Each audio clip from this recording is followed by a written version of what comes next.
Cela fait quelques jours que Claire et Florent ont mis un terme à leur histoire. Leurs enfants étant désormais au courant de leur séparation, ces derniers se rencontrent pour discuter une dernière fois.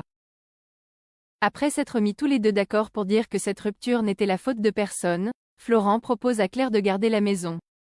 Ce qu'elle accepte. Au tribunal, le commissaire Baker et le juge Laplace font le point sur l'enquête. Comme celle-ci n'avance pas, Clément indique avoir une nouvelle piste prometteuse pour laquelle le juge lui donne son feu vert. Non loin de là, Florent est sur la route lorsqu'il s'aperçoit qu'il est suivi. Il s'arrête alors dans un hôtel, frappe à une porte et entre dans la chambre de Stéphanie. L'instant qui suit, deux hommes cagoulés et armés le suivent puis font irruption dans la chambre en ignorant que le commissaire Baker et la brigadière Borel les attendent. Les deux hommes sont alors arrêtés et emmenés au commissariat. L'un d'eux est Grégory Bazin, un homme de 30 ans sorti de prison en 2022 après avoir purgé une peine de 4 ans pour trafic de stupéfiants. Ce dernier est également connu pour être à la tête d'un réseau important dans la région. Si dans un premier temps il nie connaître Stéphanie, Bazin finit par affirmer que c'est elle qui a eu l'idée de monter des boutiques pour blanchir de l'argent. Stéphanie est donc placée en garde à vue. Prévenue par la police, Florent débarque au cours de son interrogatoire et obtient 10 minutes seule avec sa cliente. Au pied du mur, cette dernière avoue qu'elle est bien à l'origine de ce système de blanchiment d'argent. Et comme elle cache un ordinateur contenant toute sa comptabilité parallèle, elle demande à Florent de le détruire avant que la police mette la main dessus. En colère, Florent lui reproche de s'être servi de lui mais Stéphanie jure que ce n'est pas le cas avant de déclarer qu'elle est tombée amoureuse de lui. Elle le supplie ensuite de détruire ses preuves pour lui sauver la vie ainsi que celle de sa fille. Malgré sa fureur, Florent récupère l'ordinateur de Stéphanie et, après une longue hésitation, le jette dans une benne à ordures. De retour au commissariat, Florent informe Stéphanie que sa garde à vue est levée et qu'il a fait ce qu'elle lui a demandé. Quand elle le remercie, l'avocat précise qu'il a agi uniquement dans l'intérêt de Noura puis la prévient qu'elle va devoir se trouver un nouvel avocat car il ne veut plus jamais entendre parler d'elle. Par la suite, Florent se rend au cabinet et confie à Johanna qu'il s'en veut terriblement de ne pas avoir remarqué que sa cliente lui mentait depuis le début. Se sentant blessé et trahi, Florent fond en larmes. Pour le réconforter, Johanna le prend dans ses bras. Dans les jours qui suivent, Stéphanie et Noura reprennent petit à petit le cours de leur vie mais avec quelques changements. En effet, mère et fille vont désormais devoir se serrer la ceinture quelque temps si elles veulent garder la maison. Elles ne partiront donc pas en vacances cet été. Au poste de police, Alex et Élise ont découvert que Stéphanie avait hérité d'un box à Vendargues il y a une dizaine d'années. Peu après, ils se rendent sur place en compagnie de Stéphanie. Johanna les rejoint puisque c'est elle qui assiste désormais la mère de famille à la place de Florent. Bien évidemment, la perquisition ne donne rien et Stéphanie est relâchée. Faute de preuves, le juge Laplace décide d'abandonner les poursuites. Maintenant que l'affaire est close, Stéphanie prie Florent de donner une seconde chance à leur histoire, ce qu'il refuse catégoriquement. Achille poursuit ses séances chez la psychologue. Désormais plus en confiance, le jeune homme évoque pour la première fois son père de sa propre initiative, ce qui réjouit Aurélie. Après quelques jours chez les Alphans, Noura peut quant à elle enfin rentrer chez elle, aux grandes dames d'Achille qui a adoré passer ce temps avec elle. Face à sa tristesse, Noura garantit qu'il ne se débarrassera pas d'elle si facilement et lui promet qu'elle sera toujours là pour lui. Par la suite, Cécile vend le cabinet vétérinaire de Christophe à Rebecca. Compétent et très apprécié par la clientèle, Charles est pour sa part embauché par la vétérinaire qui a besoin d'un assistant. De son côté, Achille annonce à Hugo qu'il part 2 semaines en Norvège avec sa mère. Bien qu'enthousiaste à l'idée de voyager, l'adolescent est triste de quitter Noura. En effet, Achille est amoureux et craint de passer à côté de leur histoire. Pour Hugo, la distance renforcera leur lien et les encouragera à échanger des confidences par message qu'ils n'oseraient pas se dire en face. Le lendemain, Achille et Cécile partent en vacances. Avant de quitter la maison, Achille, toujours hanté par le souvenir de son père, entend la voix de ce dernier lui murmurer « Achille, jamais je ne t'abandonnerai. Je t'aime beaucoup trop pour ça. » Chez Elle Cosmétiques, Muriel a décidé de mener sa petite enquête sur François Lomière.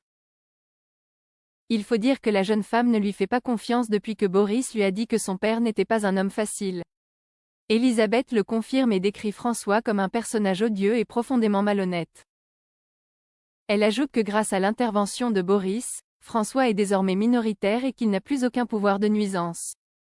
Muriel se rend ensuite au parloir où Elliot lui confie avoir fait des recherches sur Boris Lomière.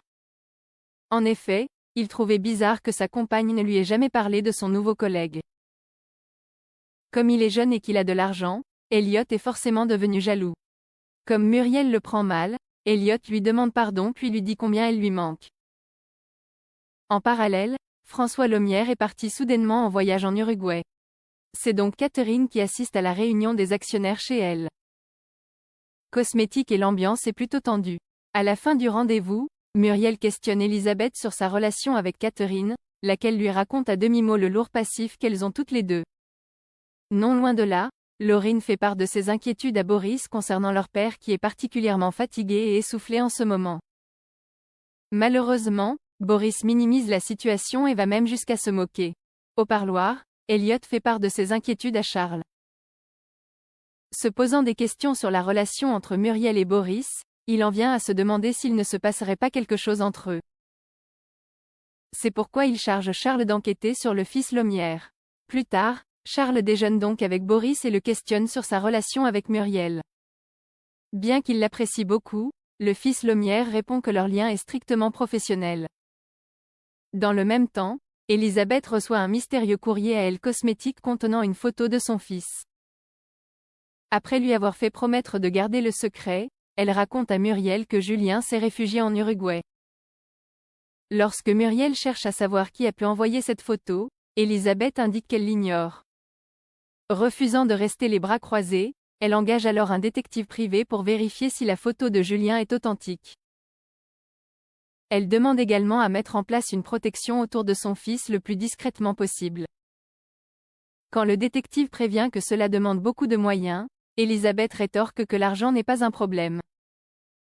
Pour sa part, François retrouve le sourire car c'est lui qui a localisé Julien en Uruguay et qui a envoyé la photo à Elisabeth. Loin d'être dupe, celle-ci comprend rapidement que les seules personnes qui ont des méthodes mafieuses et qui sont prêtes à tout pour lui nuire sont les Lomière.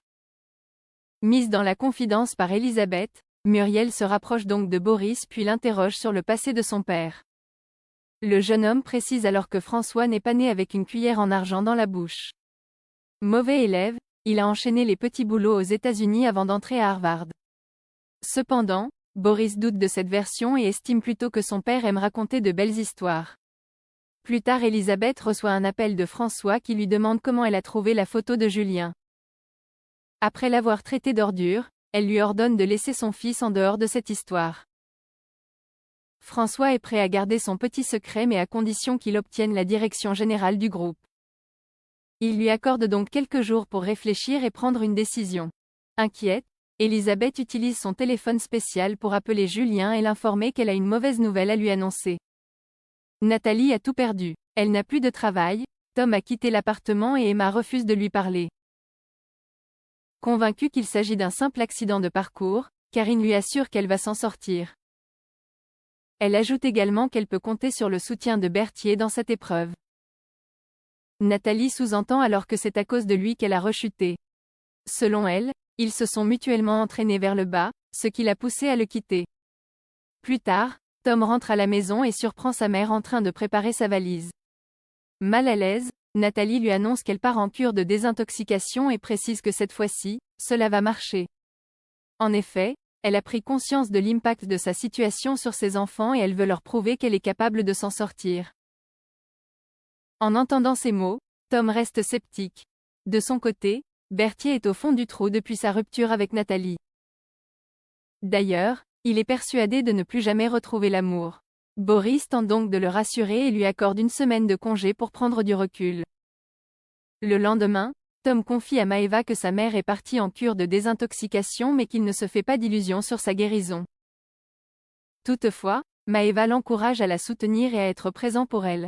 Nicolas a donné rendez-vous à Alix pour une balade à cheval mais la galeriste est nerveuse. La dernière fois qu'elle est montée à cheval, elle avait 5 ans. Incapable de se hisser sur l'animal, Nicolas lui propose de réessayer plus tard. Plus tard, Maëva fait un live sur Instagram pour présenter les œuvres de Tushido et inciter sa communauté à venir voir l'exposition. Une initiative qui plaît beaucoup à Alix qui l'encourage à en faire d'autres à l'avenir. Peu après, Maeva reçoit la visite surprise de ses amis venus lui souhaiter un joyeux anniversaire.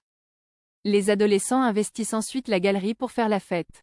Après quelques heures de danse, ils rangent et quittent les lieux pour aller boire un verre à la plage. Quelques jours plus tard, Alix reçoit la visite de Catherine et lui montre son exposition de photos.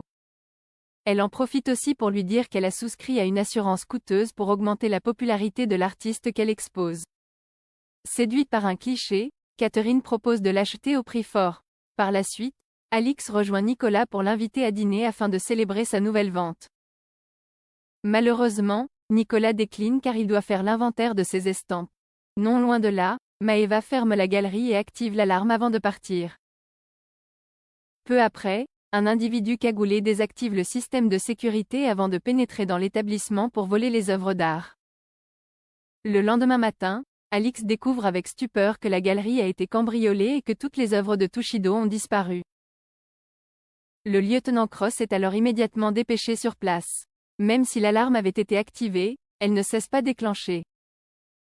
Selon Alix, le préjudice est estimé à 100 000 € et elle compte donc sur la police pour retrouver les œuvres. Yann certifie qu'ils feront leur maximum. Après avoir porté plainte, Alix appelle l'assurance pour demander une indemnisation rapide.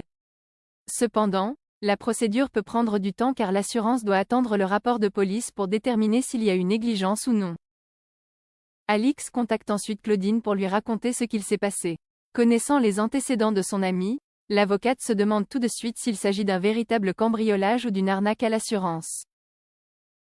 Sans hésiter, Alix jure que ce n'est pas le cas. Pendant ce temps, Tom offre à Maeva un bracelet coûteux pour son anniversaire. Touchée, elle le remercie puis l'embrasse. En parallèle, Mark Moore reçoit un appel anonyme l'informant du cambriolage de la galerie. Souhaitant écrire un article, il contacte Alix. Dans la mesure où elle n'a pas encore prévenu l'artiste du cambriolage, Alix le supplie de ne rien publier. Préoccupée, Alix ne sait pas comment elle va pouvoir rembourser Tushido. Comme elle a suivi ses conseils pour l'assurance, Nicolas se dit certain qu'elle sera largement indemnisée.